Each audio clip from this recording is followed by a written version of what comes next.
part of the world, Iran. The suggestion was made that we left people being prisoner in Iran so to win an election. Now, what kind of an allegation is that to make against a patriot? What kind of make against? It is not. And so I would simply say to you, I care about it.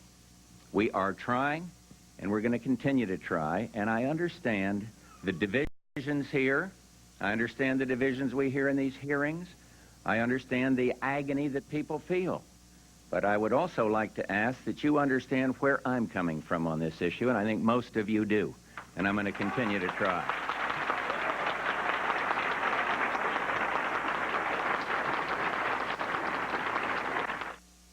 Mary Backley, Director of Operations for the National League of Cities. What was that all about? National League of Families. I'm sorry. This is the second time I've done it today, and I apologize. It's quite all right.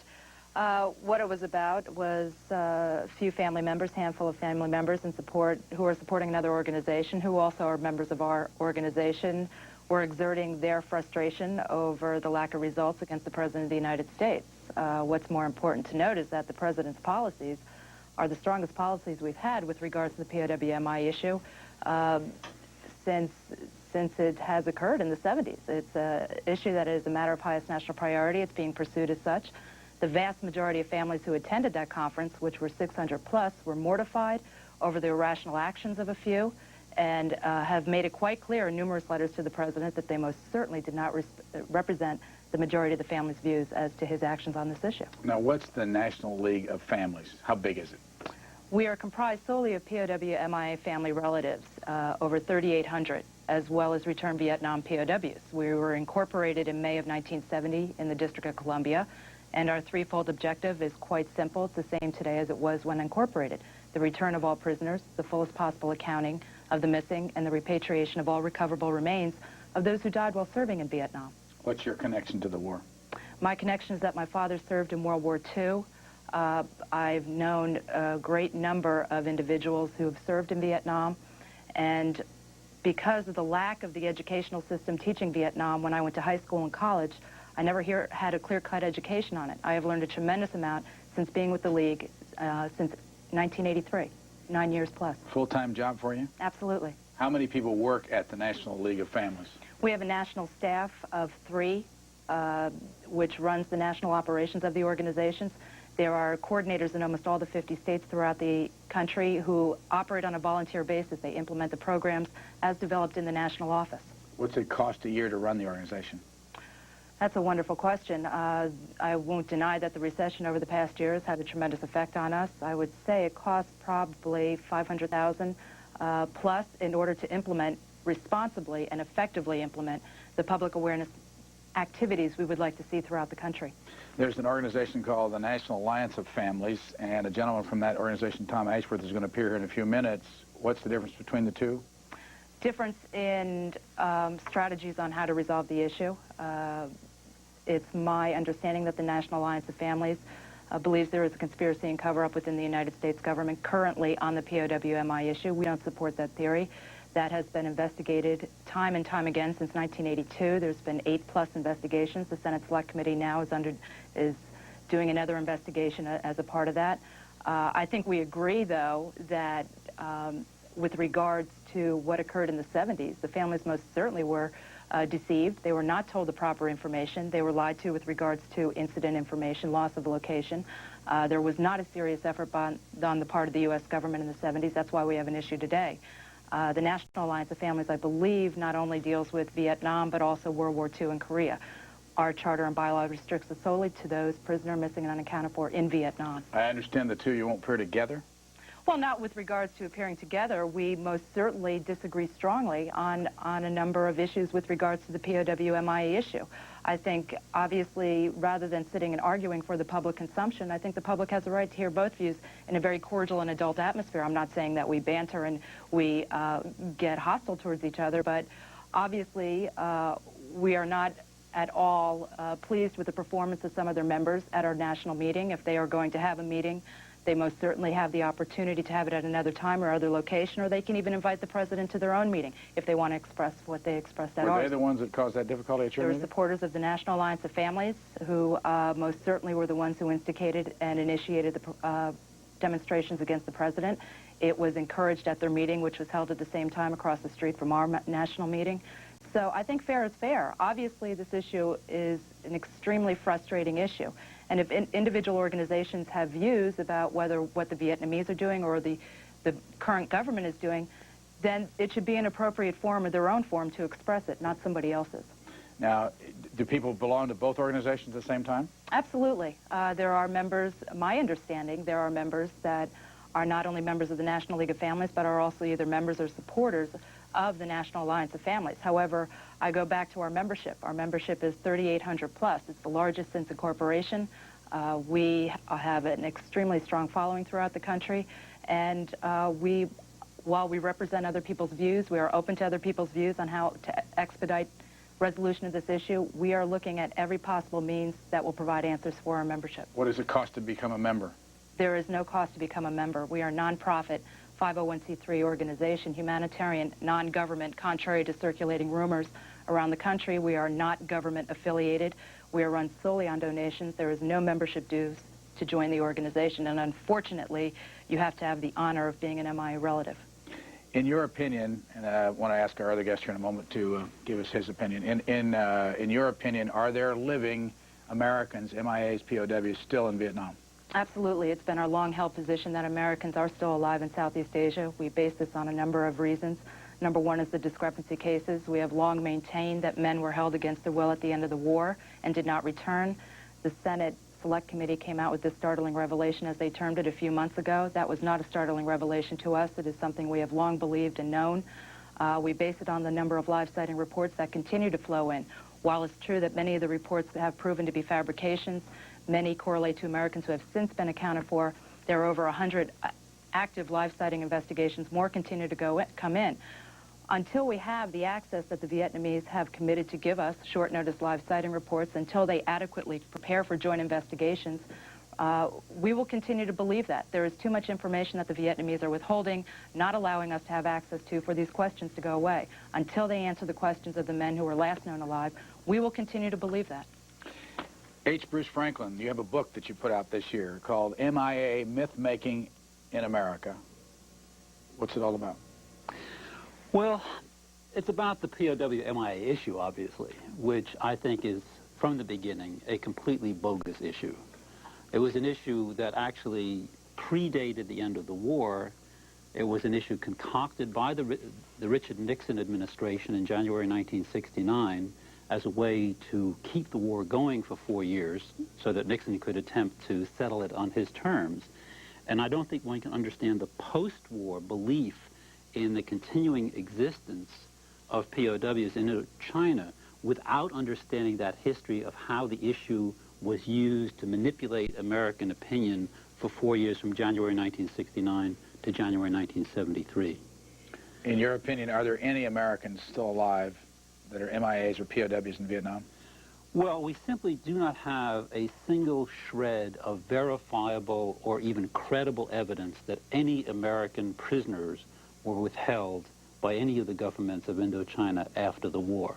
In fact, all the evidence that has been subject to examination that people could actually look at has been proved to be bogus. For example, all the pictures that were circulated last summer. The committee is spending $1.9 million this year, the Select Committee in the Senate, and they have 12 senators involved and 20 staff people. Is that money well spent? Well, I think some of what the committee is doing is worthwhile. I think that there are some fundamental problems with the framework of assumptions that the committee is operating within.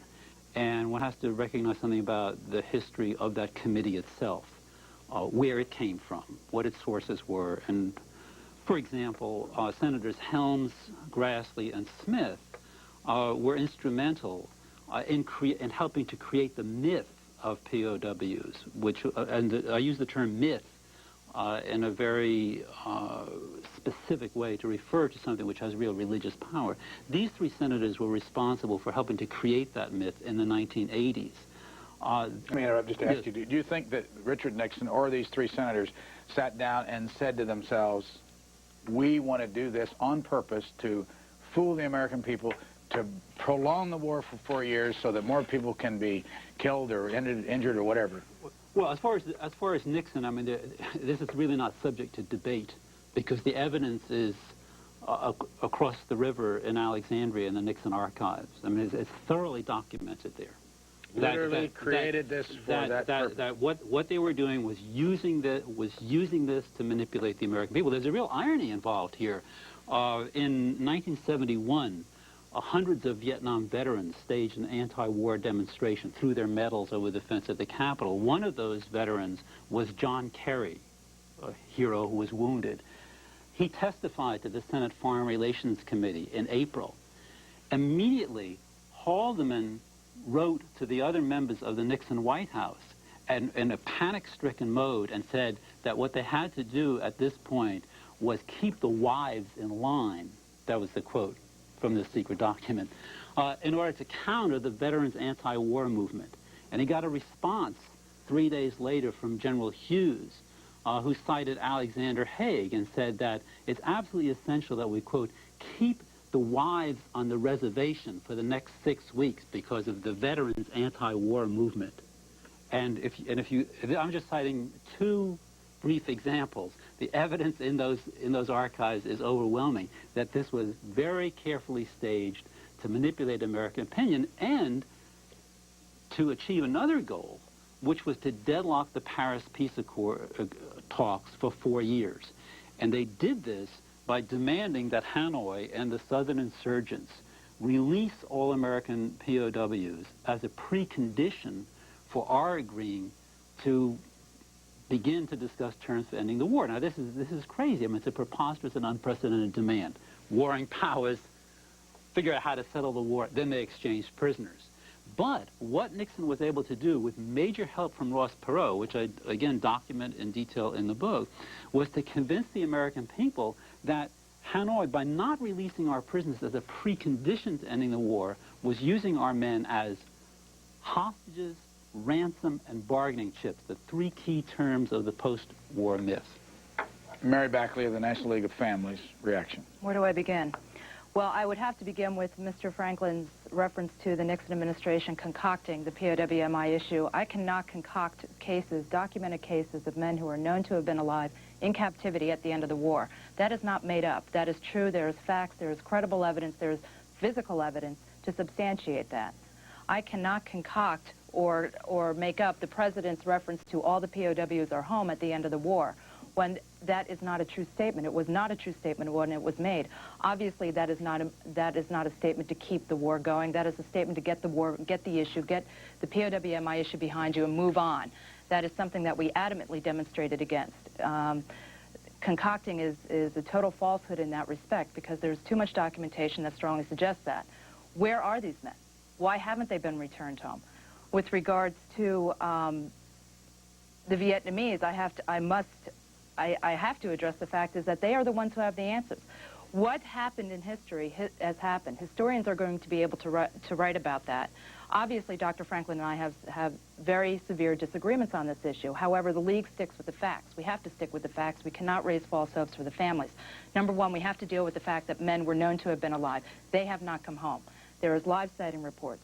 There is strong evidence that the Vietnamese are withholding information. They are not allowing us access to live sighting reports. They are not allowing us access to archives. It took us 16 years to get an 84-page document that General Vesey received last year, which has startling, credible, good information that could resolve several cases. Why hasn't it taken us 16 years? The Vietnamese are in a position, if they want to improve relations, if they want to move on with the United States, they are in a position to do so. They have to make the decision. The policy is there. It's been spelt out for them.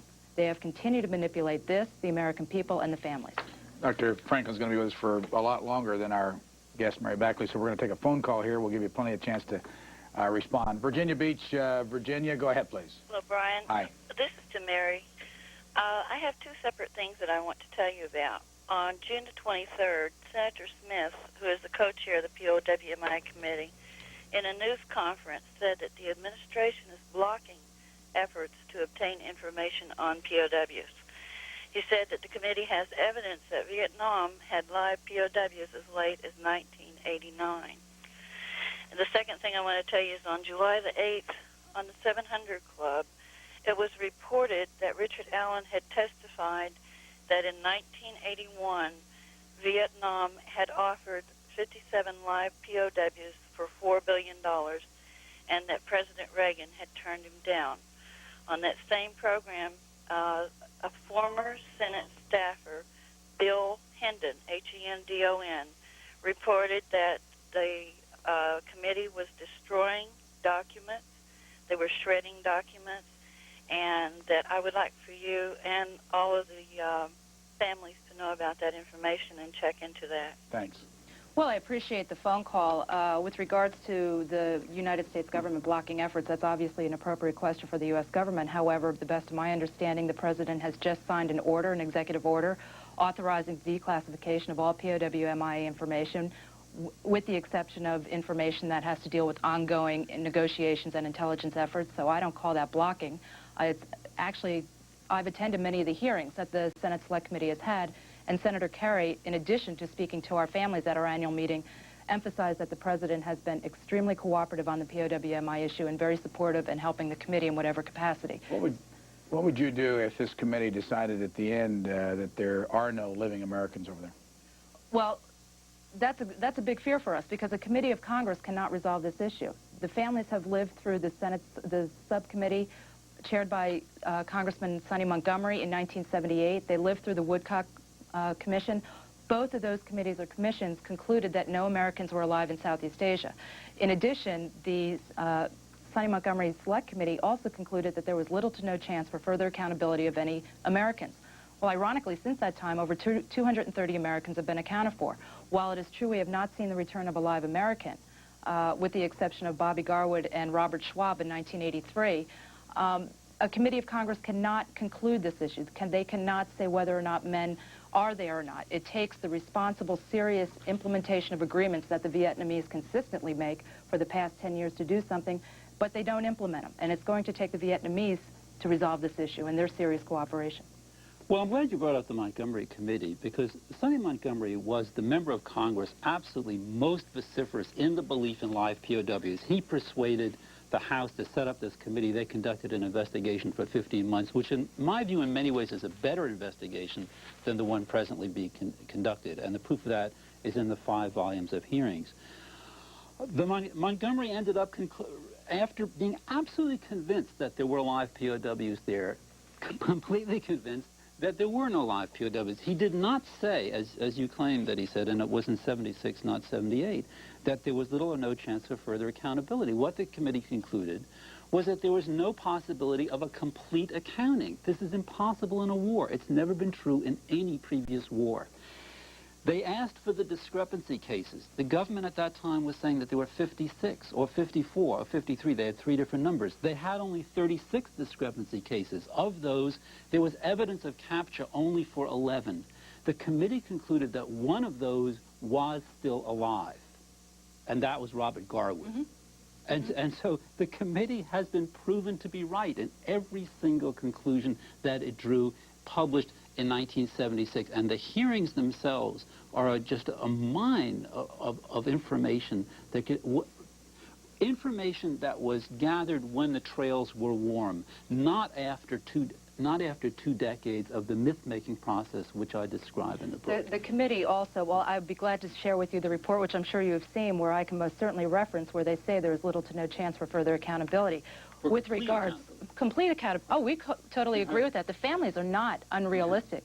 Of course, in every war, you're never going to get a complete and full accounting. They are not realistic. They are very realistic. However, with regards to this war, to the Vietnam War, there are many cases of men, discrepancy cases, men who have died in captivity. Where are their remains? Why haven't they been returned? The Sonny Montgomery Committee traveled to Vietnam, spoke to the Vietnamese. They turned over the remains. They said they had no more live POWs. They were not holding any more remains. They took them at their word. Lo and behold, 230 come out in the next 13 years. Ironically, many of those show evidence of storage. So I think the question should go back to where the blame and the guilt belongs. Why haven't they provided us with this information? What are they after, obviously? First of all, they do not have the scientific capabilities that we have. They have 200,000 MIAs of their own, but that's the most conservative estimate. They find remains. They try to identify them, which is why they're warehoused. And trying to understand this issue, I was on a call-in program a few weeks ago, and someone called up and said, my family has been trying to find out about a family member of ours for a long time. We know he was captured. We know where he was held. We know the name of the prison camp, where he was held. At the end of the war, he never showed up. Where was the prison camp? In Wisconsin, he said. What? It was a Confederate soldier who had actually sent letters to family members. And at the end of the war, he wasn't there. And this happened to many soldiers in the Civil War. Oh, the astonishing thing about the Vietnam War is how few discrepancy cases there are, how few unaccounted for there are. Let me interrupt, because I got to grab this call from Alexandria, Virginia. Go ahead, please. Good afternoon. Dr. Franklin, I have a multi-part question for you. I find that your treatment of the facts is rather breathtaking when you make a sweeping statement that nowhere in Indochina are there MIAs or were there MIAs, and you make no reference to the nation of Laos. And Ms. Backley, I find your self-control admirable. Dr. Franklin, could you address that issue? Well, actually, I have a whole chapter on Laos in the book, and what I said was not that there are. Of course, there are MIAs, and the fact that you're using that term in that way shows the genius of the Nixon administration in confusing the issue, confusing between POWs and MIAs by inventing this new category of POW-MIA, suggesting that any person missing might be a prisoner.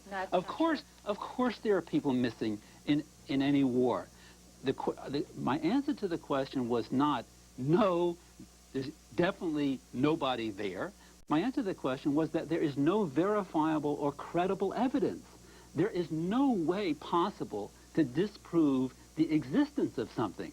I mean, that's why so many people see Elvis, or people see alligators in their sewer system in every major city in the country. There are people who believe that there are living alligators there. You cannot disprove their existence. What we have to do in trying to understand, well, are there or aren't there, as far as questions of policy, belief, what we should do as a society, and so forth, is what is the evidence? Where is the evidence? And when we look at that evidence, what we find over and over again is that most of it is just plain phony, bogus, fraudulent.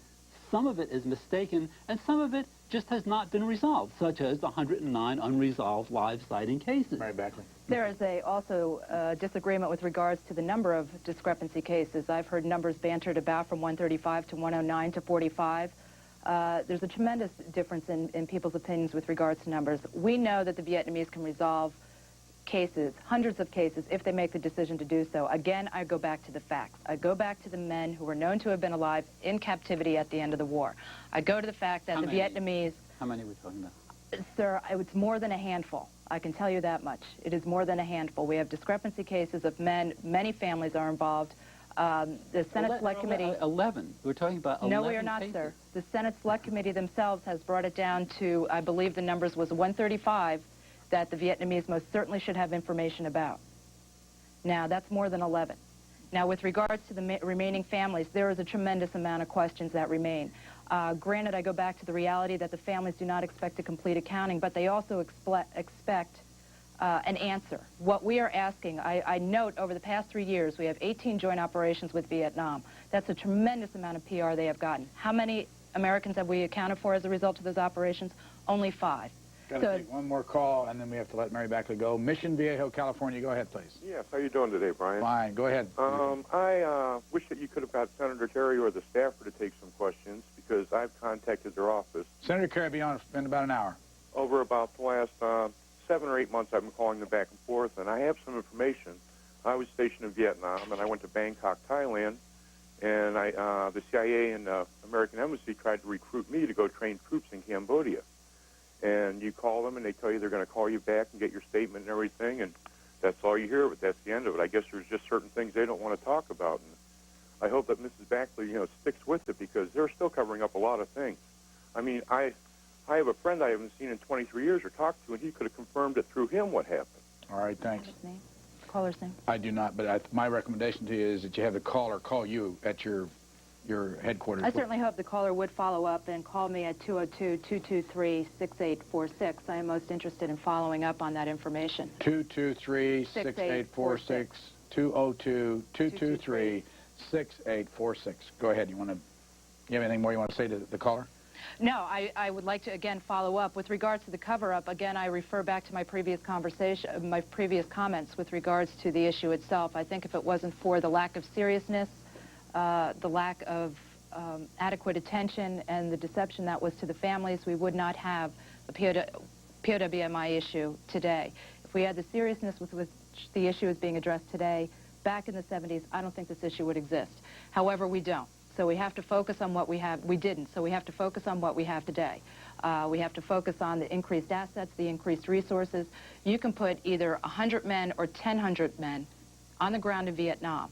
It's not going to mean anything unless you get the access, unless the Vietnamese give you the access. It's great PR for them around the world, but we're not getting the answers. Mary Backley is Director of Operations for the National League of Families, POWMIA issue. Thank you very much for joining us. Thank you. This afternoon. It's my pleasure.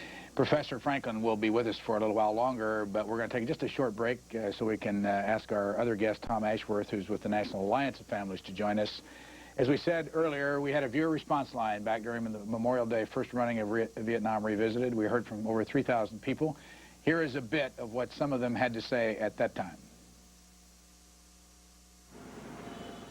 My comment was, how do we know that, knowing that that committee was coming, that they didn't transfer the prisoners or put them into hiding? It just seemed very plausible to me that that would happen. You tell Kerry and Smith, unless they subpoena Nixon and Kissinger under oath, the whole thing is whistling in the wind. They're getting nowhere. Those two liars have to be put under oath. Furthermore, during the period late 74 to early 75, while in the Joint Chiefs of Staff, I witnessed numerous analysis of Americans being moved, approximately 12 to 15 of them into Eastern Bloc nations and into the Soviet Union for interrogation. I was in Vietnam for 8 years, and I know that some of those people could possibly still be alive. My question is, Japanese could survive through World War II and just come out a couple of years ago. Why can't our people? Yeah, I think you're looking in the wrong places for life MIAs. I think you should be looking in Thailand. Maybe you'll have more luck there. I served in the Army around Dong Ho, Vietnam. And what about all the tunnels? That whole nation is full of tunnels. They're probably under the tunnels. Very good program. I am a Vietnam veteran. Please comment on the drug trafficking with government individuals put in there to fight the war that are still there now dealing drugs back to different countries. I was calling just to say that I haven't heard anybody make any statements in reference to anyone, any MIA that was over there. After 27 years since my husband has come home, nobody made a comment to the fact that maybe some of those people have had their minds twisted to the point that they don't want to come home. I think it would be very beneficial to list all the MIAs and the POWs on your TV screen so that maybe some of the Vietnam vets that may know some information, perhaps one of their buddies was killed and perhaps it wasn't put on the screen, they don't know about it, and it might answer some questions. Yeah, I'm ex-retired Navy. I spent some time off the coast of Vietnam, gunfire support. I'm proud to have been there. My biggest complaint about the way press handled the Vietnamese situation was running box scores, if you will, across the screen during the news. The number of wounded, killed in action. I just heard a guest say that they weren't lying about the war in Vietnam. That is blatantly a lie in itself. They lied constantly. I commanded rescue forces over there, and when I'd come in from going to a crash site, they'd ask me if there were holes in the airplane or if there were holes in the individuals. Because they had a rule, if there was no holes, then it wasn't lost to combat. Your cinema verite production on Vietnam is not only great theater, it is truly professional, objective journalism. Congratulations and thank you. You were all patting yourselves on the back about press coverage. My perception is that the press has become more timid when confronting government policy and more sensitive to television ratings. Yes, I'm a college student, and I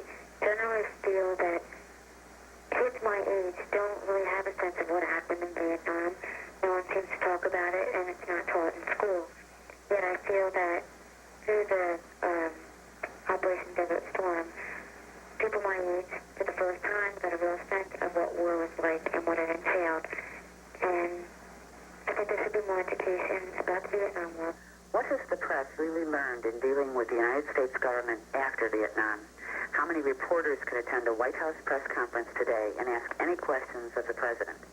I will believe the press is really doing their job well and learned well from Vietnam when they all walk out of a White House press conference if they are not free to ask any questions of the president that they deem important. Dr. Bruce Franklin, author of MIA, or Mythmaking in America. Why did you write the book in the first place? What got you interested in this subject? Well, I've been writing about the Vietnam War and its effects on America for over a quarter of a century. And I gradually became aware that this belief is an extremely important fact of American life today. I mean, we've been talking so far just about the question, are there, aren't there POWs? What has the government been doing about investigating? And certainly I do deal with that at length in the book, but that's not the main subject of the book. The main subject of the book is the function of this belief in American society today, the history of that belief and how it works, why it has the effects that it has, how it serves as an instrument of policy, and also how it serves as part of our culture. You're at Rutgers? Rutgers University in Newark. What do you teach there? I teach a course in the Vietnam War and America. It's called Vietnam in America. And much interest in it? It's always over-enrolled.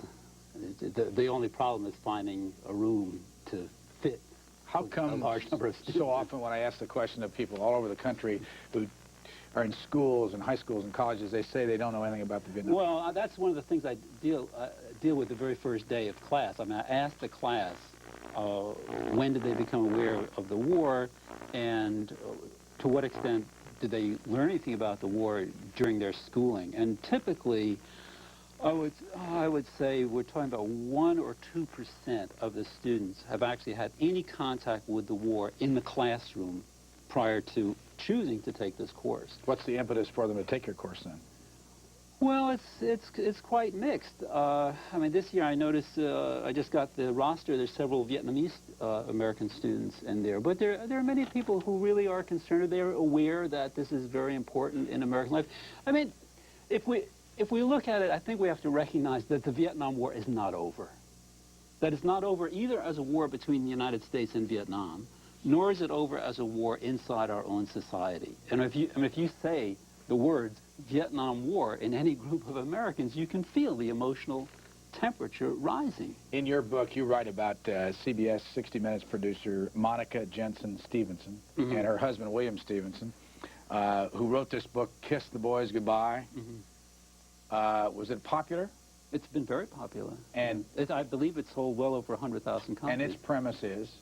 That there's a vast government conspiracy because of government CIA involvement in the drug trade to conceal the existence of live POWs. What do you think of the premise? Well, I think what they're doing is misusing some excellent research on the relations between the CIA and the drug trade, which are represented in Al McCoy's book, The Politics of Heroin. But I mean, the book is so filled with just mistakes, contradictions, really irresponsible handlings. Well, you're talking about a woman that is a producer of 60 Minutes, the most popular television show. Right. Yeah. But I mean, it's really, it's disgraceful that any publisher let a lot of that stuff go through. I mean, just the obvious internal contradictions in the book and the errors in fact that fill the book. We used I used to quote earlier. You debunk almost everything that's ever been written about this. You say the belief in live POWs was based not just on political rhetoric, rumors, and the POW rescue movies, but also on a sizable body of books, pamphlets, and articles that had promulgated a coherent and superficially plausible pseudo-history compounded of self-deception, amateur research, anecdotes, half-truths, phony evidence, slick political and media manipulation, downright lies, and near religious fervor. You're condemning lots of works. True. Why? And are you, what's people's reaction when they... See, when I started working on this book, I mean, actually, it wasn't supposed to be a book. It was supposed to be a chapter in a book. But I had assumed that there would be some really responsible scholarship out there on an issue of this importance. And what I found was it just didn't exist.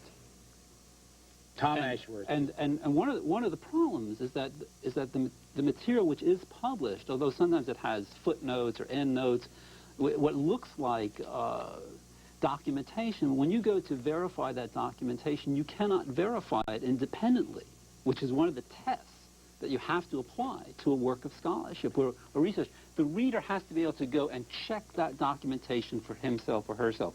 All my documentation, every reader can go check for himself or herself. And that's a test which is failed by all the other material out there. Tom Ashworth is sitting across the table from you, and he's with the National Alliance of Families. I suspect you disagree with Dr. Franklin? Well, slight understatement. It's the myth of the myth that we're dealing with. Why is he wrong?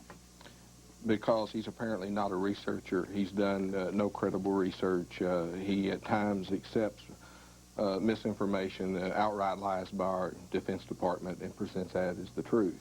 We should point out, based on what I've just heard, it is disturbing, and he's also a gentleman who claimed that Stalin had been maligned for his crimes at one point in time. True? Well, I don't know if we want to get off on the Stalin question. I edited a collection of Stalin's writings so that people could see the writings, and I have a historical introduction about Stalin. This is published by a major trade publisher. It's not exactly a skeleton in a closet. I've also published a book about Robert Heinlein, which has somewhat different politics. I would suggest that anyone who would like this cleared up read a book called The Best Defense by Alan Dershowitz. That'll define what the gentleman's attitude towards Stalin is. You both look to me like you feel rather deeply about the subject. Is that safe to assume? Yes. And are your beliefs on this issue political? In other words, you both being driven by a political belief beyond the issue of POW MIAs? No political belief at all. The sad thing for me is to say that the Vietnamese at times tell the truth and our government lies. On occasion, you can catch our government telling the truth, but only on rare occasion. Well, we have a point of agreement. Can I ask you, Tom Ashworth, some questions about yourself? Mary Backley was on here earlier, and she's with the National League of Families. I understand you two don't get along, or the two organizations don't sit down together? I'm more than willing to sit down with her. I think they're afraid of the tough questions that we can ask them in public, so they hide. What's the difference in the two organizations? How big is the National League or your National Alliance of Families? As I understand it, thousands of people work with the Alliance of Families. I should point out, while they claim vast numbers, 3,800, they cannot get a quorum at their annual meetings because they have so little support. And when they say that few people were actually dissatisfied with the president, the hall was filled with their people who had been denied access. Outside were other members. There was a great number of family members who were exceedingly upset with this administration and its reluctance to come to terms with this problem. How many people work for your organization? I'm a researcher with the organization. You should ask Dolores Alfond. As I understand, they're represented in most of the states. Can you give it, are you here in Washington? No, I was called in to give a deposition before the Senate Select Committee, and that's the reason. Where do you live? I live in Fort Smith, Arkansas. And do you spend full time working as a researcher for the organization? I work, I'm aligned with them. I actually do not work for them. I work for myself in a sense. I've worked on this 8 years full time. Why? Because friends of mine who were the CIA's top indigenous agents in Laos told me of over 200 Americans who were knowingly abandoned by this government. When I tried to get our Defense Intelligence Agency to interview these people, they refused to do it. When I told them of an exact location of a camp in October 1983, they then broke contact with me. Their response later was, the DIA's, was to call me a communist. Why? Why are they so upset with you? I think the problem with our government is simply this. It's been the policy of the government of the United States to abandon living American prisoners of war since World War I. I have carefully studied this issue from World War I through World War II, through the Korean War, through the Cold War, through the Vietnam War. It's a consistent pattern. It happens war in and war out. I have personally been through over 600,000 pages of documents in the National Archives. I've read over 300 books. I've traveled from Rhode Island to California and northern Michigan to Texas interviewing people on this. I have a master's degree in political science, and I will put my skills and those of other people I work with up against anybody from Rutgers or any other university that puts out this type of nonsense. Well, I mean, if you're going to call it nonsense, what you have to do is find errors in the book. And although obviously my book is extremely controversial, and nobody has yet been able to find an error in it.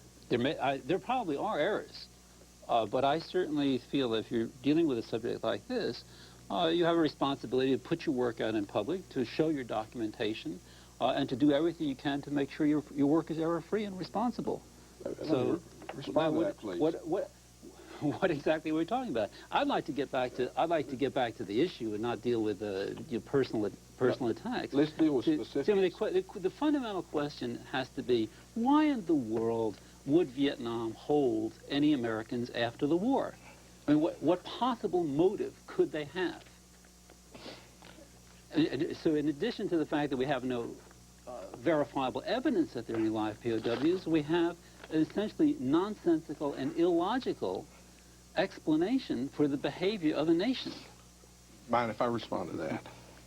Let's listen to what the Vietnamese say. Before, let me just ask you, how long did you served in what service? U.S. Marine Corps. For how long? 4.5 years. When were you in Vietnam? 1969. And where were you stationed? I was at Phu Bai and aboard the LPH-2, the Iwo Jima. And were you ever a MIA or a POW? I was not. Okay, go ahead. Why would the Vietnamese hold them? In 1975, when the Senate or the House Select Committee on MIAs traveled to Hanoi and asked about our missing, the Vietnamese responded by saying, yes, and we'd like to know about our money. The two things are connected. They said that then. They continue to say that for years and years. Let me read one statement by the Vietnamese.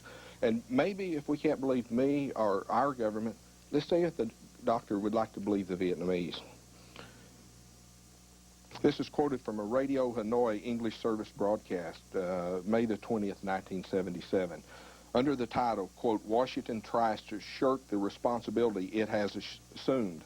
The Hungarian newspaper, People's Freedom, organ of the Hungarian Socialist Workers' Party, on May 18th said, quote, Washington feigns to desire rapid normalization of relations with Vietnam, but everyone knows that the U.S. has always tried to shirk its responsibility to contribute to healing the wounds of war in Vietnam as provided for by the Paris Agreement. The paper continued, quote, paradoxically enough, while the U.S. evades its responsibility to fulfill its duty under Article 21 of the Paris Agreement, Article 21 meaning money to the Vietnamese, which we agreed to, it urges that Vietnam implement Article 8B, example, to continue the search for and provide the U.S. with information about the U.S. military personnel missing in the aggressive war in Laos. If the U.S. wants to normalize its relations with Vietnam, it must fulfill its obligation, the paper stressed, over and over. And they have many times directly connected the missing to the money, over and over. In the Paris Agreement and in the non-agreement on Laos, Kissinger agreed that we would provide the promise of the money in return for the list of our prisoners held in Laos. That's not true. It's not true. And this is where this is what I mean by a pseudo-history. What actually happened? The Paris Peace Accords were signed on January 27th, 1973. They were essentially represent a capitulation by the United States. Article 21, which is cited in the thing that Tom's quoting, is right. It says the United States will contribute to the Democratic Republic of Vietnam, that is North Vietnam, healing the wounds of war. That was January 27th. On February 2nd, Richard Nixon wrote a secret letter to Pham Van Dong, premier of Hanoi, promising $3.25 billion of aid, and then with an addendum saying there might be another billion or $1.25 billion. And as Brian is showing, it's an appendix in my book. How did this letter get to Hanoi? Henry Kissinger brought that letter to Hanoi in February '73, prior to the completion of Operation Homecoming. This was just a few days after the Paris Peace Accords had been signed. This was a codicil to the Paris Peace Accords. So Kissinger brought that letter. Here was the pledge, which the Vietnamese had insisted upon. With one hand, he brought something else in another hand. he brought a list of 80 so-called discrepancy cases, 80 people who he said that Vietnam had to account for. Now, in September of '73, Henry Kissinger was being considered for Secretary of State. And in his confirmation hearings, he testified before the United States Senate. What he said in those hearings, and this is where the linkage occurs. This is where the linkage occurs. Not from Hanoi, from Washington. And it's right there, and again, this is verifiable, in the Senate's own records. Kissinger said, we are not going to normalize relations with Vietnam. We are not going to contribute to rebuilding Vietnam because they have not satisfactorily accounted for this list of 80 that I brought to them in February 1973. He did not mention the secret letter, which the government kept denying existed until the Montgomery Committee actually went to Hanoi and were given copies of part of the text of that letter. We have a call waiting, and Tom Ashworth, if you want to give us 20 seconds if you can, so I can. This folks in San Francisco are spending money. The Vietnamese government say both are connected, the missing and the money. They say that the accounting for the missing was always related to the money. Kissinger himself admits to that.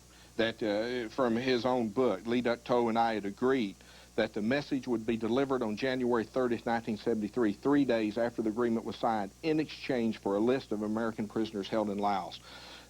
The communists have repeatedly said that also. All right, which is very different from Kissinger's sworn testimony before the Senate. But you see, so the argument that, look, let's try to use our common sense. The argument that Vietnam is holding prisoners as bargaining chips. First of all, the problem is, how do you bargain with chips you swear you don't hold? But let's go with your analysis of what's going on in '73, and this is the argument which is presented by you and many others with your position. That is that Vietnam was holding the prisoners because we reneged on the $3.25 billion. Hold that so thought. They want the money. But let me just give me 2 sentences to finish this. Please hurry, though. Okay. Then, in '75, with the fall of Saigon, they captured 71 more Americans. So if really what they wanted was to exchange Americans for money, they could have at that point said, okay, you haven't given us our money, we have 71 more Americans, give us our money now. That's not what they did. San Francisco. They turned over the 71 San Francisco, Americans. thank you for your patience. I know it cost you a lot of money. Go ahead, please. Hi. This is directed towards the gentleman from, I guess, the Alliance of Families. National Alliance of Families. Right. I just wanted to tell him that I watched that committee hearing that Ross Perot testified before, and there was one thing that I agreed with him on, was that if there's one man left over there that isn't accounted for or is still there, we ought to do something about it. But to this gentleman here, I'd like to ask him a question. I'd like to ask him if he thought it was an appropriate way that they treated the President of the United States, if he thought that it gained support for his cause. Because, frankly, it turned me off the way they treated him. I was appalled at their rudeness. I just thought it was... Caller, are you involved in this issue personally at all, or are you just a watcher? I'm a watcher. I'm 43 years old. I'm a nurse. I went to college during the whole era, and I'm very interested in the whole situation. But I just thought that the way they treated the President of the United States was appalling. Stay on the line so you can answer Tom Ashworth. Go ahead. In a sense, I hate to speak for family members. But I will say this, knowing many of them. I know one family in Oklahoma that gave up hope, and there were 2 suicides in one family. I personally know of 4 suicides. The government lies and lies and lies to its people, and some become distraught and kill themselves. Others stood up to the president, a man who represents an administration that lies to them day in and day out. And I feel great sympathy for people who live with this burden and who are lied to daily by their own government. San Francisco? I sympathize, certainly, with anybody that's suffered over this issue. I mean, I can't even imagine it. I haven't suffered that way. However, I totally disagree with the man saying that the president lies, because he fought for his country. He served his country time and time again in World War II, and I think it's a very disrespectful thing you're doing, sir. Thanks for the call. Let's go to Salem, Virginia next. Go ahead, please.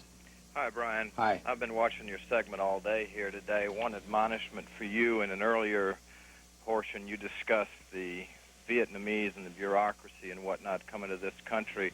as the winners and us the losers. I don't think we ever lost anything in Vietnam. As a Vietnam veteran, I can't remember any engagements face-to-face with the Viet Cong or the North Vietnamese that this country lost. Two quick questions. By the way, not to argue with you, but I just wanted to tell you what I was saying. What I was trying to say there was their perception. We were talking about visiting Hanoi and their perception there that they won and that they still treat us not as an enemy. That's the point I was trying to make, but that's well taken. Go ahead with your points. Okay, thank you. In terms of the question about live POWs, which seems to be what Mr. Franklin is disputing, I'd like to know if either of these gentlemen know of any efforts that have been made to contact various military units in their op reports. I know as a veteran, one of the missions that I was on over there was to go out and literally look for a United States serviceman who we were told was out with the Viet Cong in the bush north of Bong Song, which was in Tu Corps in the Central Highlands. Those operational reports, it seems to me, if proper research is done, would reflect what various missions were conducted by different combat units in the field. I'm not talking about your rear types, but nonetheless would shed information on what the results of those efforts were.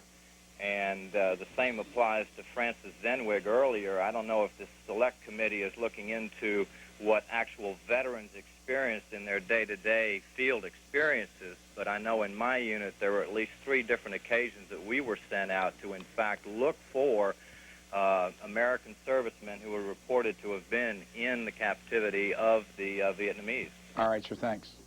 Response from either gentleman? There are reports of Americans who served with communist units, and there are very few number of them, and there apparently were some who did in fact serve. But there are a great, vast number of reports of Americans held in captivity who were never released. Well, yeah, certainly. I mean, the most obvious case is Robert Garwood, and I have, in addition to looking at the literature, talk directly with some of the people involved in searching for him, such as Barry Romo, who was at that time a first lieutenant. His unit was out there looking for the so-called salt and pepper team. Would you? I hate to do this, but would you tell the audience, somebody that's never heard of Robert Garwood, who he is, because his name's Robert Garwood was somebody who was captured by the insurgents in the South and went over to the other side. He guarded fellow prisoners, and after the war, elected to stay in North Vietnam. There was a testimony about him offered at the Montgomery Committee, and they concluded that he probably was still alive in North Vietnam. Came out when? He came out in 1979, and he was court-martialed and convicted on 7 counts. The witnesses against Garwood were the American soldiers whom he had guarded in the guerrilla prison camp in the South. Tom Ashford? The witness against Garwood, I have heard, I know some have given depositions, and at least one has said that he was pressured and threatened by this government to make those statements. There is no evidence that Garwood was ever given the chance to come home. He had to slip out 2 notes. The first one was actually destroyed, but when the man told our government about it, it was ignored. It was the second note that got him out, and that note also stated that he knew of others. I was a Marine officer, a Marine colonel, lieutenant colonel by the name of Miller, collaborated with the enemy, came home as an honorable, quote, honorable retired officer drawing his pension. And when a Marine private came home, this government butchered him, apparently for the one reason, that he was aware of living Americans, and they wanted him so discredited that he could not, would not be credible to the American people. You know, again, facts are facts, you know, and fantasy is fantasy. And the fact here is that the men guarded by Garwood actually published their stories about him before he came out, when they certainly were not under any government pressure to besmirch Garwood's fair reputation. Let me grab this call because we have we're stacking them up. Long Island, go ahead, please. Yeah, hi. I'm 43 years old, and I was in Vietnam, and I was in a long-range reconnaissance patrol. And one of the major responsibilities of this kind of patrol was to monitor the traffic going down through Laos and Cambodia. And I think what people fail to realize is the lack of cooperation between certain areas of those two countries to even their local governments. I don't think a lot of these prisoners of war ever made it up to North. I don't think you're going to find a whole lot of prisoners sitting in some stupid bunker somewhere in Hanoi. To me, that sounds ridiculous. You know, you had Cambodian and Laotian rebels, and they weren't afraid to attack either American soldiers or North Vietnamese. They would attack them, kill them, and loot them. All right, sir, thanks.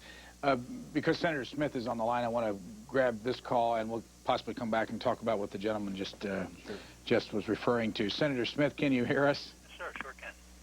Thanks for spending some time. We're trying to, again, deal with this issue of the MIPOW Select Committee and your activities and the discussion here that's going on this afternoon. Give us, we're going to show later on in the week the trip to the Mekong Delta back in April. As you know, we've shown a lot of the hearings since then. What, in your opinion, has changed in your investigation since the April trip, if anything? Well, I think a significant number of things. I mean, we have worked on a huge amount of information. We've reviewed hundreds of live sighting reports. We have some of the things that I can't get into at this time, specific with a lot of specifics. But as you know, there is an alleged offer which we have to investigate on American POWs during the Reagan administration in 1981. We were trying to get to the bottom of that. I mentioned the live sighting reports. We have hearings scheduled, which will get into some of the intelligence, other types of intelligence that we may have received. We're going to be have a hearing on the Paris Peace Accords coming. We've uncovered numerous documents which would lend a great deal of credibility to the fact that Americans were not accounted for and were in fact alive when we left Vietnam in 1973. Senator Smith, are you and Senator Kerry in agreement at this stage as to what's going on? Well, I think we are.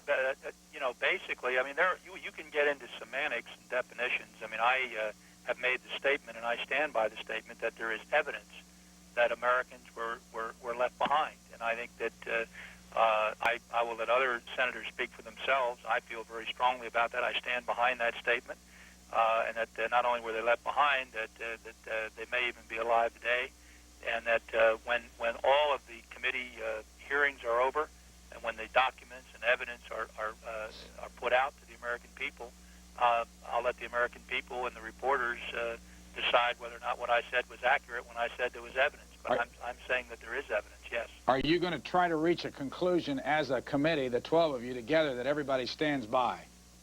Well, I think that we'll be able to make very definitive conclusions on some things, and other things it won't be that easy. But I think the tragedy of all this is that in spite of some comments to the contrary over the past few weeks and months, we are not getting the total cooperation, and I say total cooperation, of our own government.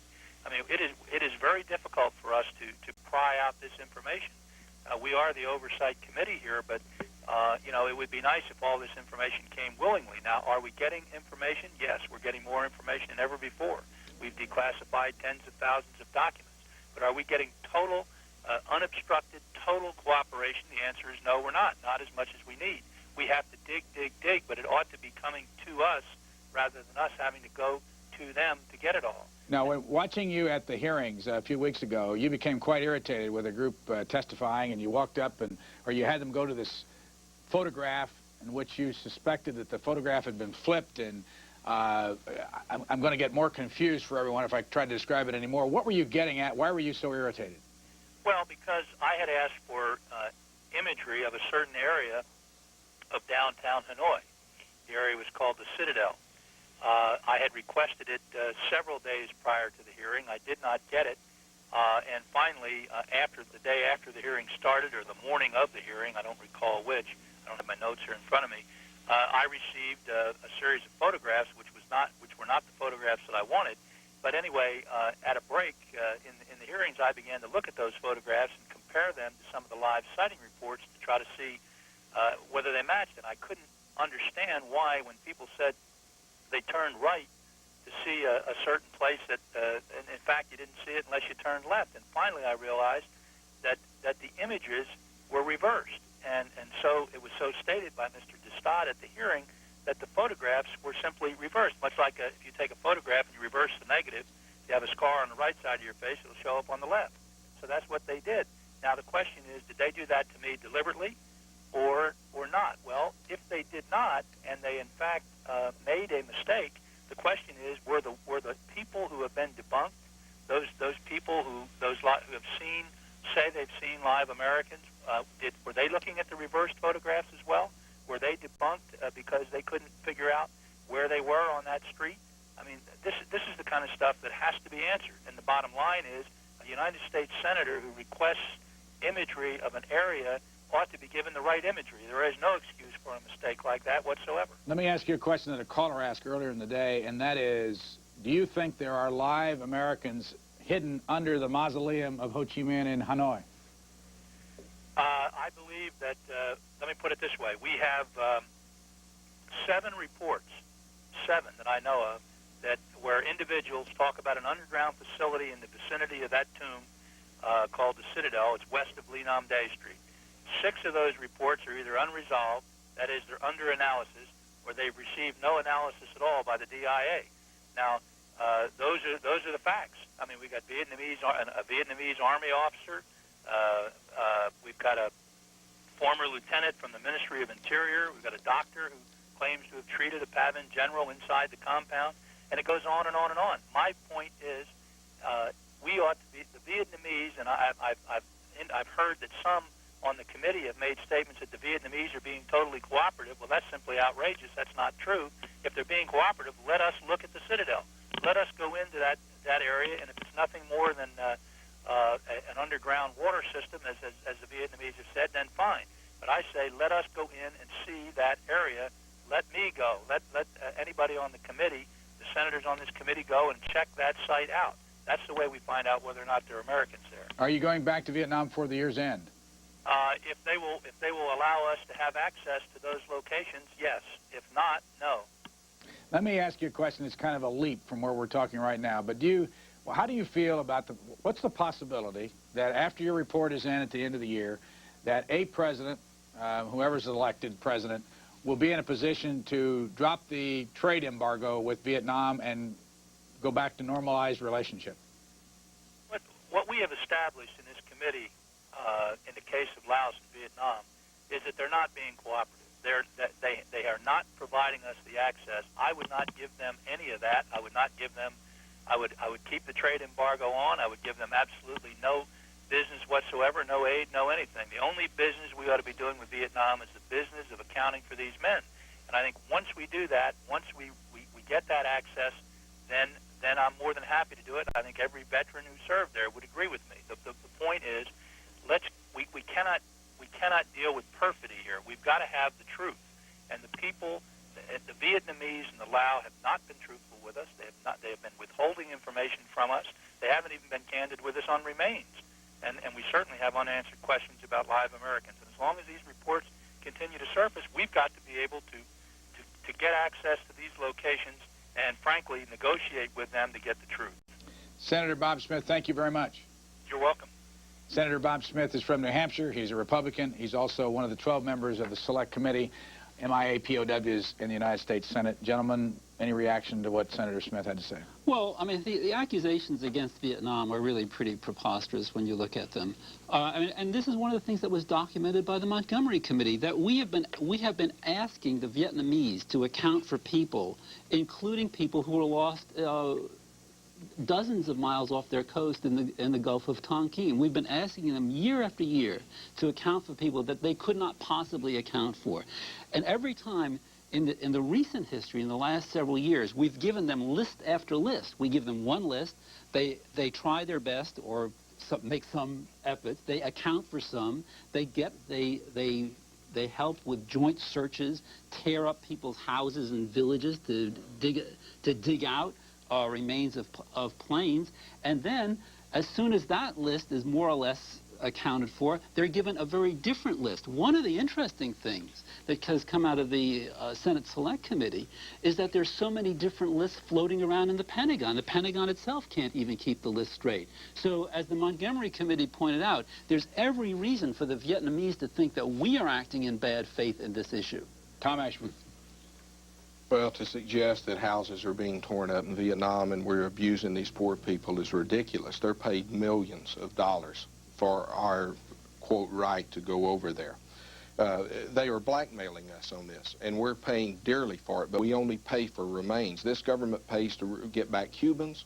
It consistently, year after year, since World War I, has paid to retrieve people, sometimes including Americans. This time, they won't do it. The communists have held Americans since World War I. We paid $80 million in those days to get back American prisoners. Each? No. 80 million total, which would have been over $1 billion. Sorry, I thought you said 8,000. 80 million. In 1945, we paid over 2 million people, 1 million of whom died because we traded them for Americans from the Soviets.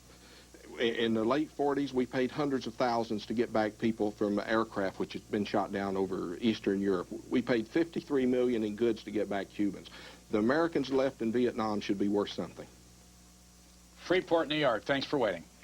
I just would like to say to Dr. Franklin, I've listened to you on Pacifica Radio, and I haven't read your book, but you seem absolutely convincing to me. I've watched the hearings, etc. I just wanted to know your opinion about shows like the one you're on, or C-SPAN in general. Doesn't it seem bizarre to you yourself how these shows themselves, for all your comments, Mr. Lamb is utterly upset by the idea that there might not be MIA missing in Vietnam. I wonder, as a historian, what you think when you have such a compelling case and you're living right in the middle of a myth.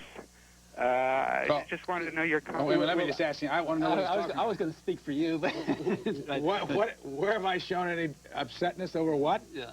And Mr. Lamb, I don't think you really realize your facial expressions. When you ask a question, well, you've given so much attention to this issue. I mean, there are so many real scandals going on in the country, and as Dr. Franklin has pointed out, you can't even say what the motivation is of the Vietnamese to do this kind of thing, and yet you have made such a huge thing of this in terms of the airtime that you've given to this issue. And I'm just telling you my own reaction. When you ask Dr. Franklin, gee, could it really be that there aren't any? You sound as if you look as if this would be the worst thing in the world, that this, in fact, turned out to be an utter myth. Yet, in fact, my own opinion is Dr. Franklin is absolutely convincing that it is a myth. There is no credible evidence. When Perot was asked at the hearings to specifically give what the evidence was, he was absolutely unable to do so. Anyway, I'll just listen to you. Okay. Well, I want to say something in Brian Land's defense. I haven't interpreted our interactions that way. I mean, I think that what you're trying to do is to allow the presentation of conflicting views on something which deeply troubles the American people.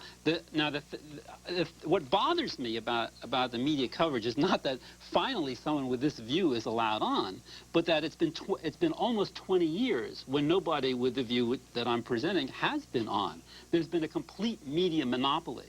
That is, the media has over and over again presented the whole range of views from the government's view, which is maybe they're alive POWs, maybe they're not, we're doing our best to find them, out to Mr. Ashworth's view, or the view of Monica Jensen Stevenson when she was a producer of 60 Minutes. So that the perception of the American people has been very much a product of the view, including in the media, all the movies that I discuss in the book. Let me just say one quick thing about the attention we've given to this. The caller is right in a lot of ways. You know, and this is an interesting problem we have as a network. We got into this thing in the first place because there was a lot of interest in it. And now we're in it. and you can't just get out of it. I mean, yeah, I believe that. I believe that, right. I mean, I understand what he's talking about. I mean, we did the same thing. We've devoted lots and lots of time to this when there are lots and lots of different issues. But once you get into one of these things, you go back in our history, and whether it be the HUD situation or the savings and loan scandal, once you start it, everybody's on your case. They want every little tiny bit of information. So I hope you'll understand that's one of the reasons why we're still... I think the unfortunate thing is, well, first of all, you think about what the media did with presenting all those phony pictures as evidence. And then when they were shown to be phonies, hardly anybody heard about that. By the Pentagon. There's really no doubt. One of the pictures came out of a 1923 Russian magazine. The other was a loud... Produce the magazine. You can't do it. You can't do it. Produce it. Fantasy. But the real tragedy is how this issue has shaped American policy and American attitudes toward the war and allowed the war to keep on going. Because from that first week in February 1973, which I talked about earlier, when Kissinger went there, from that point on, every single administration, Nixon, Ford, Carter, Reagan, Bush, every single one has used this issue as a pretext to keep the war going. And we, as a society, need to end this war so we can heal and get well. And we are an extreme case of the families. They need it too. Mr. Ashworth. Yeah, and thank you for letting me speak. What he said is absolutely ridiculous. It's even asinine. For this reason, Carter offered diplomatic relations to North Vietnam in 1978. Vietnam turned us down. And they said, hey guys, there's things we have to do before this happens. What about our money? What about your missing? So Carter, he claims, was using this issue. What's your evidence for this, Tom? Newspaper articles, government documents. Where? I'll send them to you, and I'll tell you. Now this is, let me make this point. See how he reacts to this.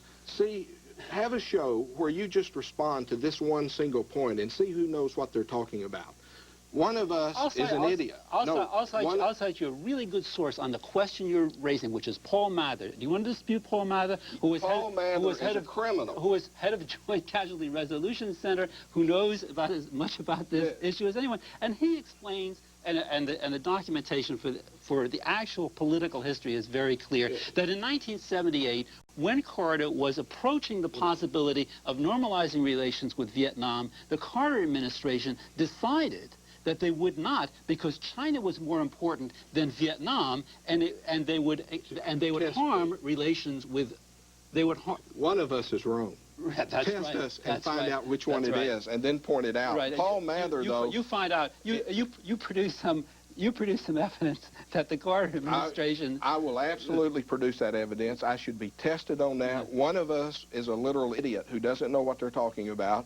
They should be exposed publicly. Let's do it. Let's do that. Let's find out who knows what they're talking about and who doesn't. Paul Mather, it should be pointed out, was probably the colonel who served the longest time in world history in one position. For years and years and years and over a decade, he was apparently was a CIA operative working in Air Force uniform whose job was to cover this issue up. And to quote him on this subject is like quoting an adherent of Adolf Hitler on who was right on World War II. We got to grab this call from Escondido, California. Go ahead, please.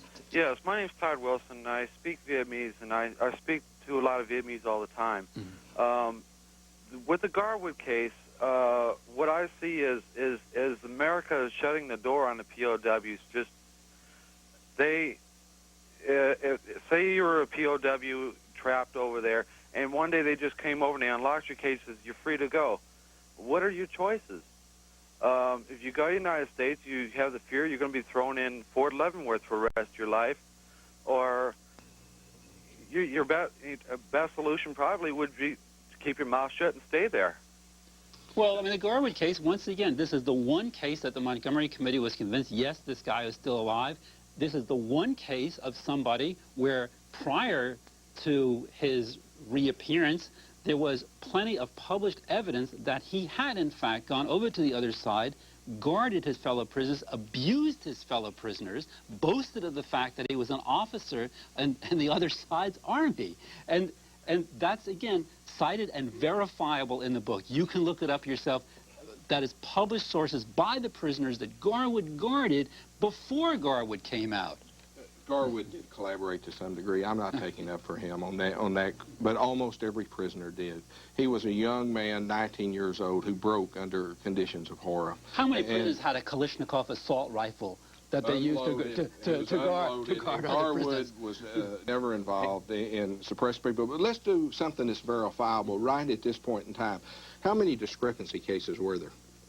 What's a discrepancy? That's an interesting question. No, answer it. You just the answer is, there were, at first, the government said there were 56. Then they said there were 54. Then they said there were 50. That is, the case of somebody believed to have been captured, but who was not either returned as a prisoner or accounted for as having died or otherwise accounted for. There was 56, 54, 53, and again, this is all documented. But when the Montgomery Committee said to the Pentagon and said to the Defense Department, produce your 54, 53, 56 cases, they had only 36. Tom Ashworth's got something. The thing he's holding up is holding up is the document put out by the Senate for relatively friendly to the North Vietnamese. He lists 244. 51 of these people were identified by returning prisoners at the end of the war. Were we ever told this by our government? Absolutely not. It was classified and hidden from us. And not only that, but this list has no one from Laos. General Tai has said that there's 400 to 500 Americans who were on this list who should have come home. This is a grossly understated list. It's over 4 times his number. His facts are that. They are a myth themselves. When he says 56, when we can prove that it's well over 200. Can I just interrupt a second, because we only have about 3 minutes left, and I suggest we're probably not going to solve this problem this afternoon. I want to know a little bit more about the two of you. Dr. Franklin, you teach at Rutgers. How long have you been there? Since '75, in Newark. Right. In Newark. Right. And where are you from originally? Brooklyn, New York. Where did you go to school? I went to Amherst College and then got my PhD at Stanford. In what? English and American literature. And then after that, where'd you teach? I taught at Stanford, Johns Hopkins, Yale, Wesleyan. Before I did my graduate work, I flew for 3 years as a navigator and intelligence officer in the Strategic Air Command. Your book is published by Lawrence Hill Books. Mm-hmm. Who's Lawrence Hill? Lawrence Hill himself is dead. This is an imprint of Chicago Review Press. It's a very small press, and it's the only press I showed the book to, Lawrence Hill, because I did not want a major trade press handling this book, because I was really afraid of what they would do when the heat was turned on. And this press has been wonderful about not... You sell any books? Quite a few. The first printing went out real fast. You're living in Fort Smith, Arkansas. That's correct. Where did you go to school? Arkansas Tech, and then graduate school at the University of Arkansas. And you went into the Marine Corps for 4.5 years? That's correct. What'd you do? What year did you come out of Vietnam? 1969. And then what have you done? You said the last 8 years you've worked on this subject. What did you do in that interim period? I worked for the city of Anaheim for over 6 years. I ran my own company for a number of years. I became involved in this. I was a person who believed no one had been left behind. I believed my government would not do this. And when I was personally shown that our government will absolutely not follow up on current information on live Americans, I became involved in this, and I did it to document how this all came about. And the sad thing is that no evidence was presented here today about the Americans who were left behind. Now, you said you were deposed by the committee, the Select Committee on MIAs and POWs? That's correct. How long were you deposed, and what kind of information were you giving them? Over 7 hours. I gave them information on the debunking of this issue by our Defense Intelligence Agency, how they claim they follow up on information when they absolutely do not follow up on the information, how this is tolerable year in and year out with both the Reagan and the Bush administrations. Again, it was over 7 hours. I gave them information on hundreds of Americans who were held in Laos from multiple sources, from the communists themselves saying it, to all types of intelligence people saying it, to photographic evidence, to intercepted radio messages. We're out of time, but just a quick comment. When you see this Parade magazine, a week ago Sunday, you have a gentleman by the name of Kuh here, and James Webb, former Secretary of the Navy. Does that, you've followed this stuff, does that bring anything to mind? What are they trying to do in a story like, did you read this, by the way? I didn't read that particular story. I think they're trying to end the war. We all want to end the war. But when you see this, what do you think of? I mean, did you read this I article? think until the American prisoners come home, this war will never, never, never end, and the Vietnam veteran will see to it that it never ends. And what do you think? Give me just 15 seconds. Well, I think we have to recognize how our government has used this issue to keep the war going. And when we understand that it's been a phony issue ever since it was created in 1969, turned into a myth after the war, then we can begin to heal as a society and to end the war inside our own society as well. We're out of time. Dr. H. Bruce Franklin of Rutgers, author of MIA, or Mythmaking in America, and Tom Ashworth of the National Alliance of Families. Thank you both very much for trying to help us better understand all this. Thank you, Brian. Thank you. Senator John Kerry is expected in about 9 minutes from Boston via satellite, but for the moment, let's take a look at some video that we took back in April on the trip down to the Mekong Delta, stops at Can Tho, Phuoc Island, where John Kerry was based down there during the war in Vietnam, and Rock Sia.